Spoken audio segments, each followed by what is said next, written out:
कृष्णा, मैं Shiksha and welcome to my YouTube channel Krishna Gyanamrit. इस channel पे हम श्रीमद् भगवद गीता जी का अध्ययन करते हैं। तो प्रीवियस वीडियो जो है वो मैंने 1 मंथ पहले डाला था। आई नो बहुत ही लंबा गैप हो गया उस प्रीवियस वीडियोस में और इस वीडियो में। So I am really sorry for that. Actually I was really not well and मेरे कॉलेज में मेरे एडमिशन का प्रोसेस भी चल रहा था, तो उसी भाग दौड़ में तो बिल्कुल भी वीडियो रिकॉर्ड करने का टाइम नहीं मिला। So I am really sorry for that. And तो चलिए शुरू करते हैं श्रीमद् भगवद गीता जी का अध्ययन। तो इसके जो प्रीवियस वीडियो है उसमें हमने पढ़ा था प्रथम अध्याय के 20वें श्लोक तक। तो आज के इस वीडियो में हम पढ़ेंगे उसके आगे का श्लोक, जो कि है श्लोक संख्या 21, 22 और 23। तो वीडियो स्टार्ट करने से पहले मैं क्विक रिवीजन दे देती हूँ कि पिछले श्लोक में हमने कहाँ तक पढ़ा था। तो पिछले श्लोक में हमने पढ़ा था कि पहले तो हम पढ़ रहे थे कि कुरुक्षेत्र में सभी युद्ध की इच्छा से एकत्र हुए हैं कौरव पांडव। फिर दुर्योधन का जो है द्रोणाचार्य के साथ वार्तालाप होता है, फिर भीष्म पितामह के साथ उनका वार्तालाप होता है और उसके बाद सभी अपने अपने शंख बजाते हैं, शंखनाद होता है, जिसके कारण वहाँ का जो वातावरण है बहुत ही कोलाहलपूर्ण बन जाता है। और उसके बाद हनुमान जी से अंकित ध्वजा वाले रथ पे विराजमान भगवान श्री कृष्ण और अर्जुन वो उस रथ पे विराजमान है। और फिर अर्जुन जो है वे अपना धनुष उठाते हैं और युद्ध करने के लिए उद्घात होते हैं। लेकिन तभी अर्जुन जो है वे भगवान से कुछ कहते हैं। तो अर्जुन जैसे ही अपना धनुष उठाते हैं, युद्ध करने वाले होते हैं, तभी अर्जुन जो है वे भगवान से कुछ कहते हैं। तो आज इस वीडियो में हम पढ़ेंगे तो कि अर्जुन ने भगवान से क्या कहा। तो चलिए शुरू करते हैं श्रीमद् भगवद गीता जी का अध्ययन। हरे कृष्ण। तो पहले हम पढ़ेंगे 21वां और 22वां श्लोक। तो यहाँ पे 21वां और 22वां श्लोक जो है वो सीरियली दिया हुआ है, तो मैं भी इसे सीरियली ही रीड आउट पहले करती हूँ। तो 21वां श्लोक, अर्जुन उवाच, यानी अर्जुन ने कहा, सेनयो उभयो मध्ये रथम स्थापय मे अच्युत यावत एतान् निरीक्षे अहम युद्धतो कामना अविस्थान। तो यहाँ तक था 21वां श्लोक। अब आगे है 22वां श्लोक, जो कि है कै मया सह योद्धव्याम अस्मिन् रण समुद्र में। अब अर्थात अर्जुन ने कहा, हे अच्युत, कृपा करके मेरा रथ दोनों सेनाओं के बीच ले चले, जिससे मैं यहाँ उपस्थित युद्ध की अभिलाषा रखने वालों को और शस्त्रों की इस महान परीक्षा में जिनसे मुझे संघर्ष करना है उन्हें देख सकूं। तो यहाँ पे अर्जुन जो है वे भगवान से कहते हैं कि कृपा करके इस रथ को दोनों सेनाओं के मध्य, दोनों सेनाओं के बीच ले चले, ताकि मैं उन्हें देख सकूं जो आज यहाँ पे युद्ध की इच्छा से, युद्ध की अभिलाषा से यहाँ पे उपस्थित है। अब तात्पर्य, यद्यपि श्री कृष्ण साक्षात भगवान हैं, किंतु वे अहेतु की कृपावश अपने मित्र की सेवा में लगे हुए थे। तो भगवान जो है, भगवान श्री कृष्ण स्वयं साक्षात भगवान है, लेकिन यहाँ पे वे अपने भक्त की सेवा में, भक्त की आज्ञा का पालन वे यहाँ पे कर रहे थे। वे अपने भक्तों पर स्नेह दिखाने में कभी नहीं चूकते, इसीलिए अर्जुन ने उन्हें अच्युत कहा। तो भगवान जो है वे अपने भक्तों पर स्नेह दिखाने के लिए कभी नहीं चूकते। तो भगवान जो है वे भगवान होके भी अपनी भक्त की आज्ञा का यहाँ पे पालन करते हैं। तो ये वो अपने भक्तों के प्रति प्रेम और स्नेह के कारण करते हैं। सारथी रूप में उन्हें अर्जुन की आज्ञा का पालन करना था, उन्होंने इसमें कोई संकोच नहीं किया। तो सारथी के रूप में भगवान को अर्जुन की आज्ञा का पालन करना था, लेकिन भगवान ने इसमें कोई संकोच नहीं किया, अतः उन्हें अच्युत कहकर संबोधित किया गया है। यद्यपि उन्होंने अपने भक्त का सारथी पद स्वीकार किया था, किंतु इससे उनकी परम स्थिति अक्षुण्ण बनी रही। प्रत्येक परिस्थिति में वे इंद्रियों के स्वामी श्री भगवान ऋषिकेश हैं। तो भले ही यहाँ पे भगवान जो है उन्होंने अर्जुन के सारथी का पद स्वीकार किया था, लेकिन उनकी जो परम स्थिति है वो अक्षुण्ण बनी रही। वे इंद्रियों के जो स्वामी है, जो सभी इंद्रियों को अपने सभी के इंद्रियों के जो स्वामी हैं, तो वे भगवान ऋषिकेश है। इसीलिए भगवान को ऋषिकेश कहा जाता है। तो भगवान की जो परम स्थिति है, भगवान सबसे उच्च, सबसे ऊपर है, वो बनी है। लेकिन यहाँ पे भगवान अपनी भक्त के प्रति स्नेह दिखाते हुए उनका सारथी होना स्वीकार करते हैं तथा अर्जुन की आज्ञा का भगवान यहाँ पे पालन करते हैं।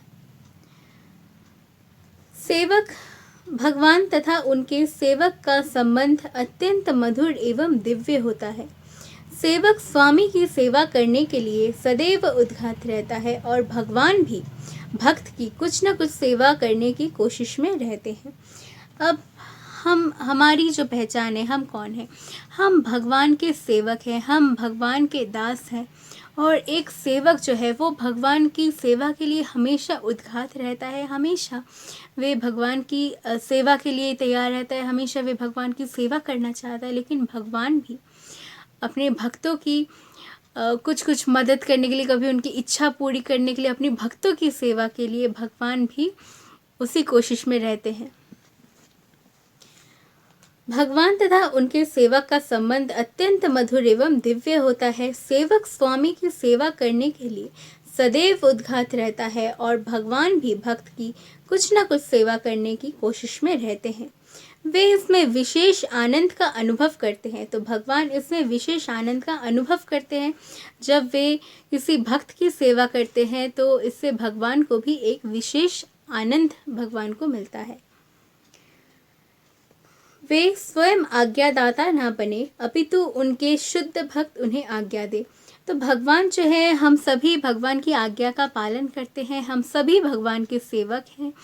लेकिन जब कोई भक्त जब कोई भगवान का शुद्ध भक्त, कोई उनका शुद्ध भक्त, सच्चा भक्त जब भगवान को कोई आज्ञा देता है तो भगवान भी उस भक्त की आज्ञा का पालन करते हैं और भगवान को ऐसा करने में विशेष आनंद की प्राप्ति होती है। सभी लोग उनके आज्ञा पालक है और उनके ऊपर उनको आज्ञा देने वाला कोई नहीं, क्योंकि भगवान स्वामी है। तो भगवान स्वामी है और सभी जो है वे भगवान के आज्ञा पालक है और भगवान के ऊपर भगवान को आज्ञा देने वाला कोई नहीं। किंतु जब वे देखते हैं कि उनका शुद्ध भक्त आज्ञा दे रहा है तो उन्हें दिव्य आनंद मिलता है, यद्यपि वे समस्त परिस्थितियों में अच्युत रहने वाले हैं। तो भगवान के ऊपर आज्ञा देने वाला भगवान को कोई नहीं, क्योंकि भगवान जो है वे सभी के स्वामी है। लेकिन जब कोई शुद्ध भक्त, भगवान का कोई शुद्ध भक्त जब भगवान को आज्ञा देता है तो भगवान उसकी आज्ञा का पालन करते हैं और इससे भगवान को एक विशेष आनंद का भगवान को प्राप्ति होती है। वे भी चाहते हैं कि वे अपने शुद्ध भक्त की आज्ञा का पालन करें और यह भगवान का अपने भक्तों के प्रति जो स्नेह है, जो प्रेम है, इसको दर्शाता है।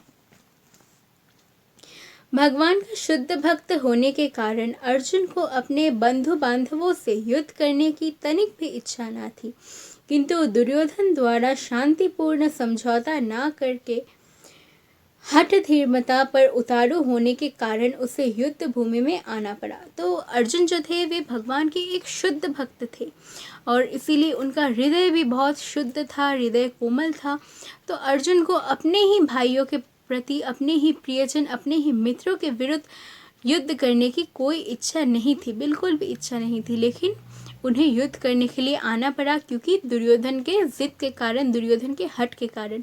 दुर्योधन ने शांतिपूर्ण जो समझौता है उसे ठुकरा दिया था। उसने उस शांतिपूर्ण समझौते को दुर्योधन ने स्वीकार नहीं किया था। दुर्योधन जो है वो युद्ध चाहता था, वो छल कपट से पांडवों का जो भी राज्य है, संपत्ति है, सब हड़पना चाहता था और उसे शांति नहीं चाहिए था। और दुर्योधन के इसी हट के कारण, इसी जिद के कारण अर्जुन को ना चाहते हुए भी युद्ध करने के लिए आना पड़ा। अतः वह यह जानने के लिए अत्यंत उत्सुक था कि युद्ध भूमि में कौन कौन से अग्रणी व्यक्ति उपस्थित है। यद्यपि युद्ध भूमि में शांति प्रयासों का कोई प्रश्न नहीं उठता, तो भी वह उन्हें फिर से देखना चाह रहा था और यह देखना चाह रहा था कि वे इस अवांछित युद्ध पर किस हद तक तुले हुए हैं। तो अब इस युद्ध भूमि में शांति का तो कोई प्रश्न ही नहीं उठता, लेकिन फिर भी अर्जुन जो है वे उनको देखना चाह रहे थे कि कौन कौन इस युद्ध में युद्ध की अभिलाषा से उपस्थित हुआ है और वे किस हद तक जा सकते हैं। तो इसी के साथ हमारे प्रथम अध्याय का 21वां और 22वां श्लोक यहीं समाप्त होता है। अब हम आगे पढ़ेंगे 23वां श्लोक। तो 23वां श्लोक है, अर्जुन आगे कहते हैं, योत्स्य मानन अवेक्ष्य अहम अते अत्र समागतः धृतराष्ट्रस्य दुर्बुद्धे युद्ध प्रिय चिकीर्षवा। अर्थात मुझे उन लोगों को देखने दीजिए जो यहाँ पर धृतराष्ट्र के दुर्बुद्धि पुत्र यानी कि दुर्योधन को प्रसन्न करने की इच्छा से लड़ने के लिए आए हुए हैं। तो अर्जुन आगे कहते हैं कि मुझे उनको देखने दीजिए जो धृतराष्ट्र के दुर्बुद्धि पुत्र यानी अर्जुन जो है वे यहाँ पे दुर्योधन की बात करते हैं कि मुझे उन लोगों को देखना है जो यहाँ पे केवल दुर्योधन को प्रसन्न करने के लिए इस रणभूमि में युद्ध करने के लिए आए हुए हैं।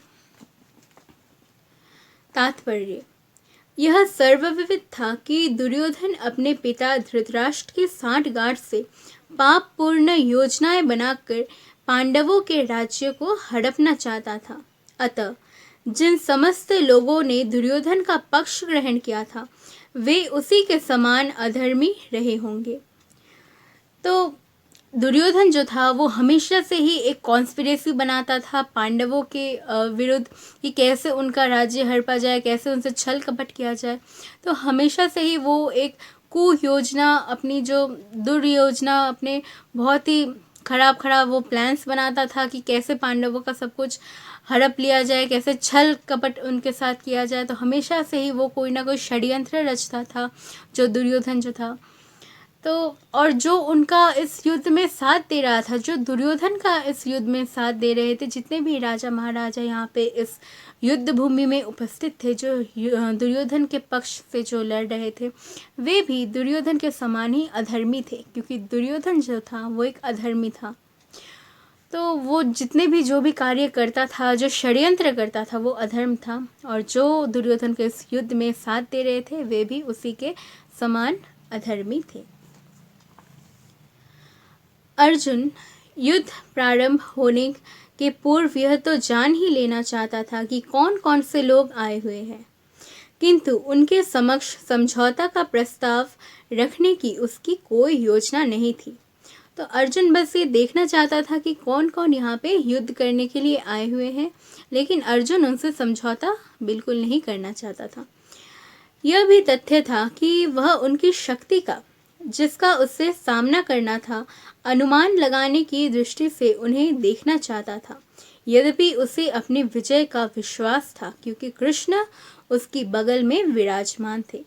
तो अर्जुन जो थे वे एक अनुमान भी लगाना चाहते थे, जो उनके समक्ष युद्ध के लिए आए हुए हैं, उनकी शक्तियों का अर्जुन एक अनुमान भी लगाना चाहते थे। लेकिन अर्जुन को जो था अपने विजय के ऊपर, यानी कि पांडवों के विजय के ऊपर पूर्ण विश्वास था कि विजय जो है वे पांडवों की ही होगी, क्योंकि पांडवों के साथ भगवान श्री कृष्ण स्वयं उपस्थित थे, और जिनके साथ भगवान उपस्थित है उनकी विजय तो निश्चित है।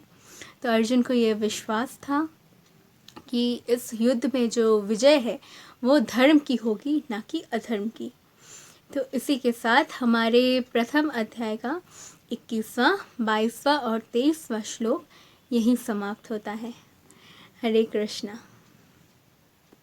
तो आज का वीडियो यहीं तक था, और नेक्स्ट वीडियो में हम मिलते हैं इसके अगले जो श्लोक्स है उसके एक्सप्लेनेशंस के साथ। तो अगर आपने मेरे प्रीवियस वीडियोस को नहीं देखा है तो प्लीज़ आप उनको जाके देखें, और अगर आपको ये वीडियो अच्छा लगा तो प्लीज़ इसे लाइक कर देना, आप इसे शेयर कर देना, एंड आप प्लीज़ इस चैनल को सब्सक्राइब कर देना। सो हम मिलते हैं नेक्स्ट वीडियो में अगले श्लोक के एक्सप्लेनेशंस के साथ। हरे कृष्णा।